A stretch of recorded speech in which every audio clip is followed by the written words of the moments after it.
안녕하세요. 김필립입니다. 오늘은 중학교 2학년 1학기 2-1에 대해서 목차를 하나씩 다 살펴드리면서 각 목차당 그리고 각 주제당 중요하게 짚어드릴 부분을 말씀드리겠습니다. 우선 2학년 1학기의 전체적인 그 단원 순서를 한번 살펴보죠. 첫 번째 단원이 유리수와 순환소수라는 단원입니다. 물론 그 안에 소단원이 유리수와 순환소수죠. 그 다음에 두 번째 큰 단원이 식의 계산. 그 다음에 여기서 다시 소단원은 뭐 단항식의 계산, 다항식의 계산. 그러니까 식이 한 개짜리냐 또는 여러 개짜리냐 뭐 이런 거 갖고 소단원이 나눠지죠. 그 다음에 세 번째 단원이 부등식과 연립방정식. 그래서 여기서도 소단원으로 다시 나누면 첫 번째는 부등식 그리고 두 번째는 연립방정식으로 소단원이 나누어지게 됩니다. 그리고 네 번째 단원, 큰 단원, 1차 함수라는 단원이고 첫 번째 소단원이 1차 함수와 그 그래프라는 소단원과 그 다음에 두 번째 단원인 1차 함수와 1차 방정식의 관계라는 소단원으로 첫 번째 학기가 마무리가 됩니다. 2학년 1학기 수학 목차에 대해서 지금 아주 간단하게 일단 살펴봤는데 바로 각각 단원을 하나하나 좀 더 세부적으로 언급하면서 중요한 부분을 짚어드리겠습니다. 첫 번째 단원 유리수와 순환소수. 뭐 당연히 이 첫 번째 단원 유리수와 순환소수를 탁 들으시면 뭔가 연관이 되는 또는 연계가 되는 어떤 수가 떠오르시게 될 겁니다. 유리수 그러면 무리수. 사실 이 2학년 1학기 첫 번째 단원이 유리수와 순환소수라는 단원인데 여기서 사실은 유리수만 얘기하면 안 되고 유리수가 무엇인데 무리수는 어떤 거고 둘이 합쳐서 어떻게 실수를 구성하는지 유리수와 무리수의 용어의 정의, 그 용어에 대한 정확한 이해 그리고 그로 인해서 유리수를 이해하면 덩달아서 무리수까지 같이 이해할 수 있도록 그렇게 연계해서 공부하고 융합적으로 접근하는 게 가장 바람직하다. 따라서 일반적인 선생님들은 저는 그 표현을 뭐 이렇게 제가 비유를 듭니다. 물론 비하하려고 하는 비유는 아니니까 오해하지 마시고 그냥 가르치는 선생님들은 저는 앵무새라고 생각해요. 책에 있는 내용을 그대로 읽어주는 거야. 책에 있는 내용을 조금 더 천천히 읽어주는 거야. 그리고 책에 있는 내용을 조금 더 친절하게 읽어주는 거야. 그거는 앵무새 선생님입니다. 그러면 앵무새 선생님이 아니라 정말 멋진 티칭을 하는 훌륭한 스승님이어야 한다. 그러면 어떻게 해야 되냐면 이렇게 유리수와 순환소수라는 단원에서 무리수까지 데리고 와서 같이 한 무대 위에 올려놓고 놀게 하면서 자연스럽게 서로 상대되는 개념 그리고 중복되는 개념들을 파악하면서 큰 수학이라는 틀 안에서 세부적으로 자기 것을 만들어 나가게 만들어주는 그러한 접근 그리고 또 그러한 설명 방법 그리고 그러한 도입 뭐 그 안에는 마중물 도입도 들어가겠지만 융합적 통섭적 설명 그리고 안내 그리고 그러한 인도까지 포함돼야 진정한 스승님의 훌륭한 티칭이라고 저는 생각합니다. 따라서 이 첫 번째 단원은 정말 중요한 거 유리수와 순환소수를 배우지만 반드시 무리수를 언급해야 된다. 그리고 이미 지금 여기서 무리수를 처음 들으면 안 되는 거죠. 왜 그러냐면 중학교 1학년 1학기 정수와 유리수라는 데서도 또 훌륭한 선생님이었다면 무리수를 언급했을 거고 그리고 안내나 소개 정도는 했을 거고 특히 정말 잘 가르치는 선생님이었다면 얘가 다루는 5학년 기하 문제들에서 이미 무리수의 개념을 살짝 아이들 머릿속에 인사를 하게 만들어주는 그러한 안내나 아니면 그러한 도입 부분이 있었어야 한다. 만약에 그랬다면 지금 여기서 훨씬 더 잘 수월하게 유리수와 무리수를 굉장히 잘 나누고 그리고 머릿속에 잘 집어넣을 수 있겠죠.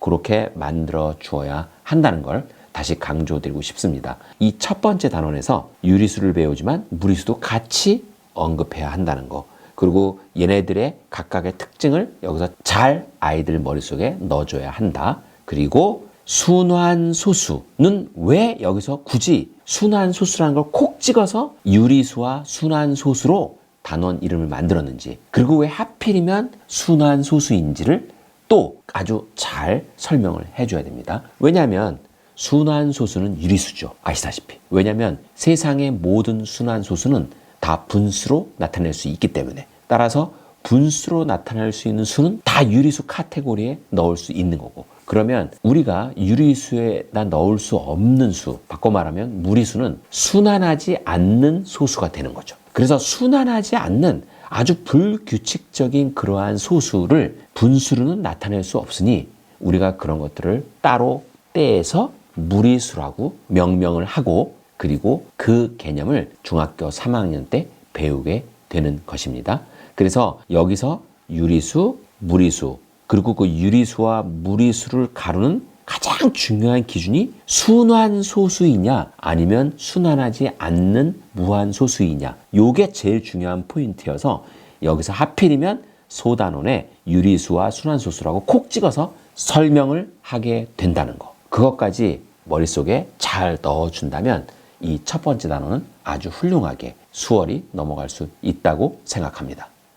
두 번째, 식의 계산이라는 단원입니다. 이 두 번째 식의 계산은 첫 번째 소단원이 단항식의 계산이라는 소단원이고, 그 다음에 두 번째는 다항식의 계산이라는 단원인데요. 소단원. 그 소단원 제목에서 보면 알겠지만 첫 번째는 단항식의 계산. 그래서 항 하나짜리를 계산하는 거죠. 그리고 그게 이제 어느 정도 익숙해지면 그 다음엔 항을 여러 개를 펼쳐놓고 다루는, 한마디로 다항식의 계산을 하게 되는 거죠. 그런데 정말 중요한 거, 이 두 번째 단원이 2학년 1학기 수학 중에 랭킹 1, 2위 안에 들어가는 너무 중요한 단원임을 제가 꼭 강조드리고 싶습니다. 무슨 말이냐? 이 식의 계산은 잘 한번 생각해 보세요. 뭔가 좀 제목이 이상하지 않나요? 우리가 계산이라고 하면 수가 들어가야 되죠. 그래서 원래 수의 계산이어야 되는데 여기서 식의 계산이라 그랬단 말이에요. 무슨 말이냐면 이제 드디어 진짜 수학의 세계로 들어가기 시작하는 겁니다. 흥미진진한 수학의 세계. 산수의 세계가 아니라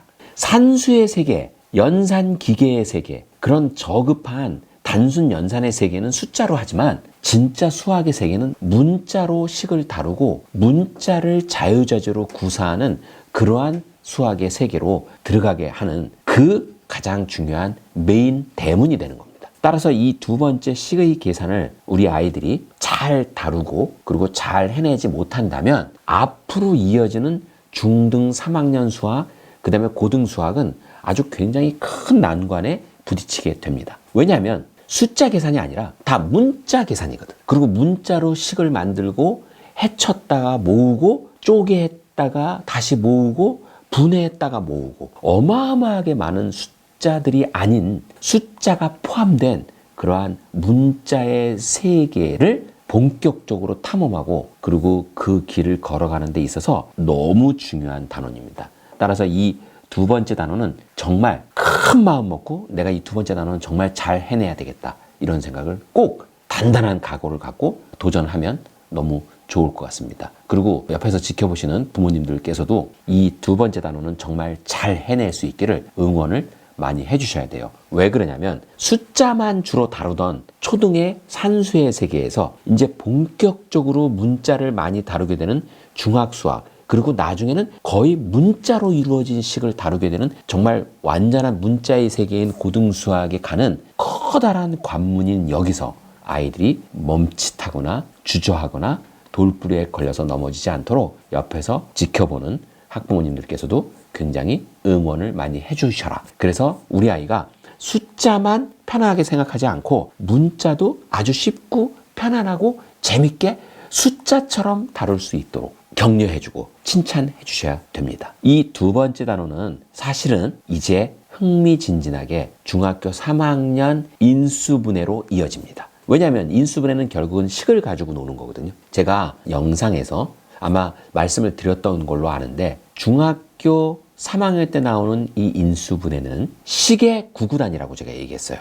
그러니까 한마디로 숫자의 세계의 구구단은 구구단이고 문자와 식으로 이루어진 세계의 구구단이 인수분해인 거예요. 그래서 그 인수분해를 자유자재로 구사하려면 식을 자유자재로 구사를 해야 되고 식을 잘 다루고 식을 잘 가지고 놀아야 되는데 그런 거에 있어서 가장 핵심이 식을 어떻게 대하고 식을 다루는 것에 대해서 두려워하지 않고 어려워하지 않고 그리고 낯설어하지 않게 만드는 거. 바로 그 단원이 여기입니다. 너무너무 중요한 단원이죠. 그래서 제가 이렇게 강조하는 거고 또 강조하는 거고 특히 여기서 거듭제곱에 대해서 지수 뭐 이런 거에 대해서도 나오고 단항식이 아니라 다항식은 이제 식이 여러 개가 드디어 등장하기 시작하는데 그러면 결합법칙 또는 분배법칙도 자유자재로 구사를 할 수 있어야 되고 등등등 정말 배워야 하고 다뤄야 하고 익숙해지도록 만들어야 할 것들이 많습니다. 특히 지수법칙에서 밑이 같은 지수끼리 곱할 경우 그 끝에 있는 지수, 그러니까 머리 위에 있는 지수만 더하면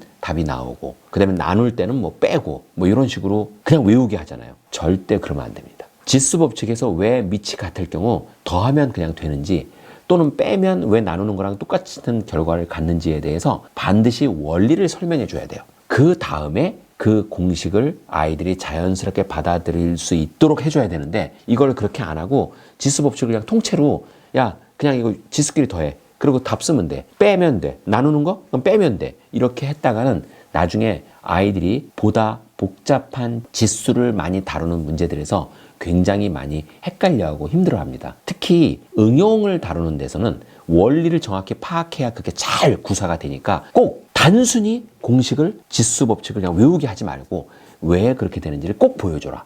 그리고 그렇게 해서 공식을 외우지 않아도 자연스럽게 답을 헤아릴 수 있도록 만들어줘야 된다. 이게 굉장히 중요한 포인트라는 거. 그리고 두 번째는 그 다항식을 다룰 때 분배법칙을 하거나 결합법칙 같은 거 할 때 괄호 앞에 마이너스가 붙은 경우 여기서 아이들이 굉장히 많이 헤매고 힘들어하고 실수들을 많이 하는데 이 부분은 특히 유념해서 아이들이 잘 다룰 수 있도록 정말 잘 가르쳐 줘야 된다. 그리고 잘 설명을 해줘야 된다. 이 얘기를 꼭 첨언드리고 싶습니다. 세 번째 단원, 부등식과 연립방정식이라는 단원입니다. 여기도 소단원이 두 개가 있는데 첫 번째 소단원은 부등식이라는 소단원, 두 번째는 연립방정식이라는 소단원입니다. 당연히 딱 소단원을 듣자마자 그리고 이 제목, 이 세 번째 단원 이름을 들으면 부등식? 이거 우리 아이가 굉장히 힘들어하는데 연립방정식? 이것도 지금 힘들어하는데 사실은 좀 난이도가 있어 보이죠. 왜냐하면 이 부등식이 의외로 아이들을 굉장히 골탕을 많이 먹입니다. 이 부등식 활용에 가서 나가 떨어지는 아이들이 굉장히 많아요. 왜 그러냐면 이 부등식 활용에 쓸데없이 심할합시고 아주 지저분하게 문제를 주는 그러한 문제들도 많고 골탕 먹이는 문제들도 많고 실질적으로 부등식을 이해하느냐 안 하느냐의 메인 목적보다 지엽적으로 실수를 유발하게 하는 그러한 문제들이 많아서 특히 부등식 활용할 때 아이들이 수학 자신감이 많이 떨어집니다.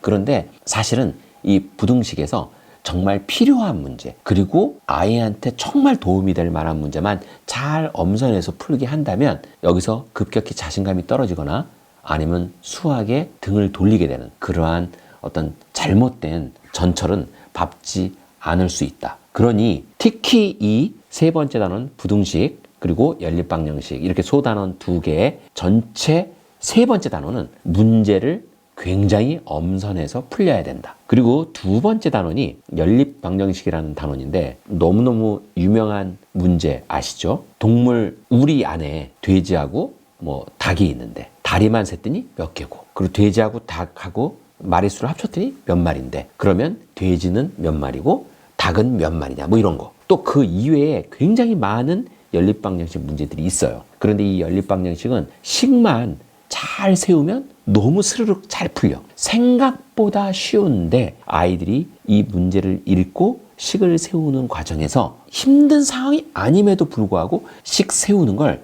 힘들어하는 아이들이 있습니다. 그거는 평상시에 식을 세우는 훈련을 아니면 연습을 또는 그러한 습관을 안 들였던 그래서 너무 낯설어서 그런 케이스와 그 다음에 수학 문장 그러니까 일반 국어 문장이 아니고 수학적인 문장을 머릿속에서 받아들여서 그것을 자기 걸로 소화한 다음에 그걸 식으로 풀어내는 그러한 공부가 덜 돼 있는 케이스입니다. 이렇게 식을 세우는 데 있어서 문제를 갖고 있는 또는 문제가 발생한다. 그럴 경우 그 아이가 왜 식을 잘 못 세우는지를 정확히 파악해서 거기에 맞는 맞춤형 솔루션을 아이한테 제공하고 또는 그 아이한테 가장 잘 어울리는 방법으로 식을 쓸 수 있게끔 도와주고 그러한 아이 각각에 맞는 맞춤형 안내와 티칭으로 점차 시간이 지나면 지날수록 아이가 점점 발전하고 나아지게 만들 수 있으니 너무 염려하지 마시고 그리고 하루아침에 고쳐지진 않아요. 특히 이 문장을 읽고 식으로 써내는 아니면 식으로 변환하는 이게 바로바로 안 되는 애들은 하루아침에 고쳐지지 않습니다. 그러니까 좀 시간 여유를 가지고 왜냐면 지금 우리가 이거를 우격다짐으로 해결할 수 있는 게 아니거든요. 그리고 심지어 우격다짐이나 아니면 강제로 또는 주입으로 억지로 해결하기 위해서는 그냥 외워. 그냥 이렇게 나오면 이건 여기서 X를 쓰고 이건 Y를 쓰고 이렇게 외워. 이렇게 마음이 급하면 정말 말도 안 되는 그런 강요들을 하게 되는데 절대로 그러지 마시고 조금 기다려주면서 식을 잘 세울 수 있도록 아이한테 충분히 기다려주고 아이의 잠재력을 이끌어내줘야 한다는 거. 마음이 아무리 급하고 다급해져도 주입이나 강요 그리고 무조건 외우는 절대로 하지 말아야 한다는 거. 요걸 꼭 말씀드리고 싶습니다. 그리고 이 세 번째 단원의 첫 번째 소단원 부등식에서 아이 공부를 옆에서 도와주셨던 분들 그리고 또 본인 학창시절을 돌이켜보면 이 부등식 활용해서 사람 숫자 또는 나이 숫자 뭐 이런 것들을 부등식을 이용해서 원하는 값을 찾아 나가는 그러한 문제들이 활용에 많이 등장을 하는데 이때 꼭 잊지 말아야 할 거는 정말 중요한 건데요. 부등식으로 주어졌지만 무조건 우리가 구하고 또는 찾는 것은 자연수다. 요거를 잊지만 않는다면 사실은 너무너무 쉽게 문제들이 해결돼요. 사람을 나눌 수는 없잖아요. 사람이 1명, 2명이 돼야 되지 1.5명이 안 되잖아. 그리고 나이가 23.4살 이런 거 안 되잖아요. 나이의 범위를 찾아내라. 그랬을 경우 우리가 나이는 자연수로 이루어진다는 걸 당연히 알고 거기에 포커스를 둬서 접근을 하면 의외로 문제가 굉장히 잘 풀리는데 자꾸 이걸 잊어버리고 이 전제 조건을 생각 안 해서 헤매는 그런 케이스가 너무 많으니 자연수 조건은 절대 never 잊지 말아라. 명심하고 문제를 풀어라. 그러면 생각보다 너무 잘 풀린다. 이 부분은 꼭 짚어드리고 싶습니다.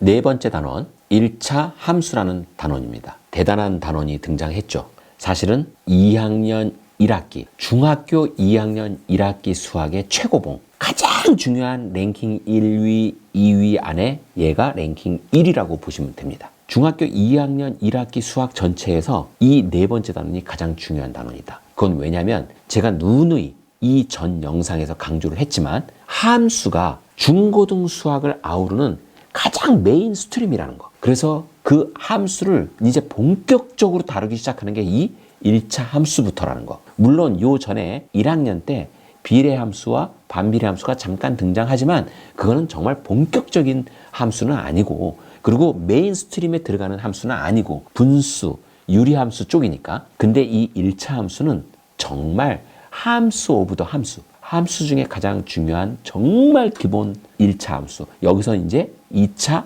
3차로 점점 더 발전되어 나가죠. 그거의 제일 뿌리. 그래서 1차 함수는 아무리 강조하고 강조해도 지나침이 없을 정도로 너무 중요한 단원이다. 그리고 이 1차 함수의 첫 번째 소단원이 1차 함수와 그 그래프라는 단원인데 제가 늘 강조했죠. 그래프 너무 중요하다고. 이 1차 함수가 함수 중에서 어떻게 보면 뿌리 함수라고 본다면 가장 중요한 근간이 되는 함수라고 본다면 함수를 나타내는 그 바닥은 좌표축이죠. 그래프. 그래서 좌표축의 그래프를 그리고 그 다음에 함수의 개형을 헤아려 보는 그러한 모든 것의 베이스가 바로 그래프이기 때문에 이 첫 번째 소단원인 1차 함수와 그 그래프는 정말 잘 가르치고 잘 배워야 합니다. 물론 또 한 번 강조하겠습니다. 잘 배우고 잘 가르쳐야 합니다라는 말은 잘못된 말이다. 왜 그러냐면 잘 배우고 싶으면 바로 그 전에 반드시 잘 가르치는 게 먼저다. 그러니까 잘 가르치고 잘 배워야 하는 가장 중요한 중학교 2학년 수학의 최고봉. 네 번째 1차 함수라는 단원의 첫 번째 소단원 1차 함수와 그 그래프입니다. 그리고 두 번째 소단원 1차 함수와 1차 방정식의 관계. 이 두 번째 소단원 1차 함수와 1차 방정식의 관계에서 심화 문제 내기가 굉장히 좋아요. 그러니까 그냥 단순히 1차 함수와 그 그래프를 가지고 이 1차 함수의 식이 뭐야? 뭐 아니면 이거는 그래프를 어떻게 그려? 이런 거 갖고는 심화 내기가 쉽지 않잖아요. 그러니까 때는 요때다 기다렸던 그 심화주의자들이 이 두 번째 1차 함수와 1차 방정식의 관계라는 요 대목에서 아주 그냥 물 만난 고기처럼 각종 잡기술을 넣어서 심화랍시고 문제를 엄청나게 많이 만들어냅니다. 그리고 사실은 쓸만한 괜찮은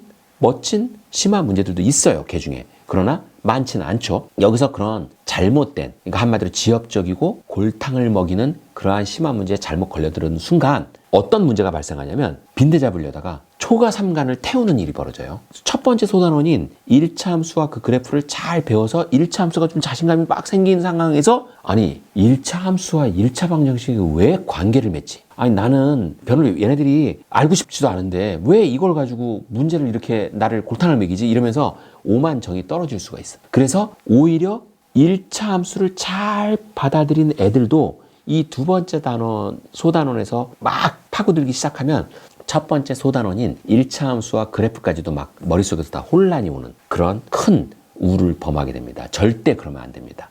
그리고 1차 함수와 1차 방정식의 관계는 당연히 멋있는 관계죠. 왜냐하면 연립방정식이 1차 함수 두 개를 교차시켜서 만나는 점이 연립방정식의 근이 되는 그런 것부터 시작해서 함수와 방정식은 서로 옷만 살짝 갈아입었지 같은 개념이다라는 걸 여기서 가르쳐주니 얼마나 멋있어요. 그리고 굉장히 사고력적이고 그리고 굉장히 심화적이고 다만 그 도가 너무 지나쳐서 이게 중요하다 또는 여기서 우리가 심화 문제를 꼭 파고들어서 정복을 하고 내 거를 만들어야 된다는 욕심이 앞서면서 자칫 1차 함수라는 기본적인 원리나 개념까지도 같이 흔들리게 되는 그러한 잘못은 범하지 말자. 그런 의미에서 저는 이 1차 함수와 1차 방정식의 관계는 특히 문제를 정말 잘 골라줘야 된다. 정말 쓸만한 문제, 그리고 쓸만한 심화 문제, 아니면 쓸만한 풀만한 문제 그런 것들을 아이들한테 제시해서 자칫 1차 함수 자체가 정이 떨어지지 않도록 만드는 아주 섬세한 터치가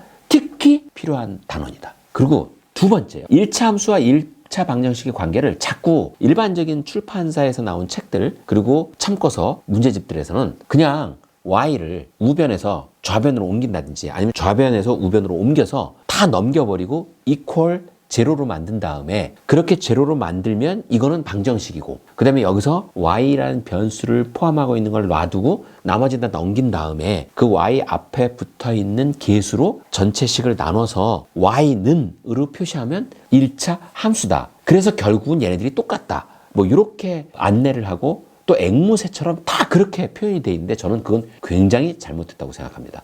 그리고 그렇게 접근하면 안 된다고 생각합니다. 왜냐하면 그렇게 했을 경우는 아이들이 어떤 딜레마에 빠지냐면 원래 다뤘던 일반 방정식은 변수가 두 개가 아니었거든요. 보통은 다 변수가 하나입니다. 방정식에서는. 왜냐하면 우리가 방정식에서도 구하고자 하는 건 대부분 하나거든.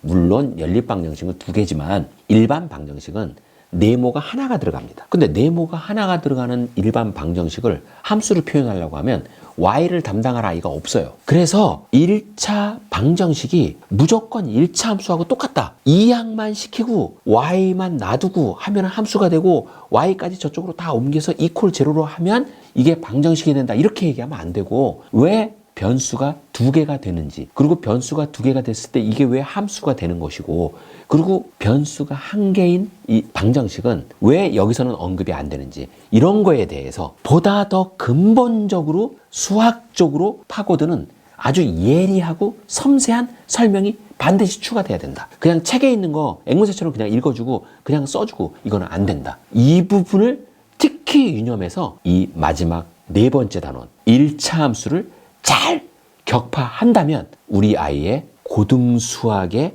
예감은 굉장히 성공적인 예감으로 눈에 들어오기 시작할 겁니다. 왜냐하면 중학교 2학년 수학이 베이스가 잘 돼 있으면 사실 중3 수학이 잘 되거든요. 그리고 중3 수학까지 잘 됐다면 고등수학은 잘 될 수밖에 없겠죠. 그 기틀을 여기서 잘 잘 다진다고 생각하고 특히 이 네 번째 단원 1차 함수는 정말 잘 가르치고 잘 배워야 합니다. 오늘 제 영상 도움되셨다면 좋아요와 구독 그리고 알림 설정 부탁드립니다.